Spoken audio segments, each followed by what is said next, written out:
আসসালামু আলাইকুম আরহামতুল্লাহি আবরাকাতুহু। Classical homeopathy চ্যানেলে সকলকেই অভিনন্দন। স্মরণ করছি মহান রব্বুল আলামিনকে, যিনি আমাদেরকে সৃষ্টি করেছেন। দুরূদ ও সালাম রাসূলুল্লাহ সাল্লাল্লাহু আলাইহি সাল্লামের প্রতি।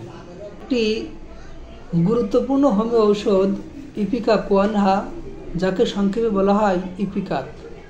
তরুণ রোগে প্রায় ইপিকাক ওষুধটি ব্যবহৃত হয়ে থাকে। ইপিকাক ওষুধটি নিয়ে আজকে সংক্ষিপ্ত আলোচনা করব এবং ইপিকাক ওষুধটির কোন কোন লক্ষণ অবশ্যই থাকতে হবে, যদি আমরা প্রয়োগ করতে চাই তাহলে কোন কোন লক্ষণ আমরা বিবেচনা করব, এটি আলোচনা করছি। শুরুতেই ইপিকাক ওষুধটি কোন কোন অঙ্গে কাজ করে থাকে, ক্রিয়াস্থল কোনটি? পাকস্থলী এবং বায়ুনালীতে ইপিকাক ওষুধটি বেশি কাজ করে থাকে। প্রধান তিনটি লক্ষণ, যে তিনটি লক্ষণ অবশ্যই থাকতে হবে, যার দাম বেশি। প্রথম লক্ষণ হচ্ছে বমির চেয়ে বমি বমি ভাব বেশি। বমি হবে হবে ভাব, কিন্তু বমি হয় না, অর্থাৎ বমি এক দুবার হলো কিন্তু বমির ভাবটা সবচেয়ে বেশি। দ্বিতীয় লক্ষণ হচ্ছে পিপাসাহীন। যদি কারো পিপাসা থেকে থাকে তবে সেটা যৎ সামান্য, খুবই অল্প পিপাসা থেকে থাকে। তৃতীয় লক্ষণ হচ্ছে জিহ্বা সম্পূর্ণ পরিষ্কার।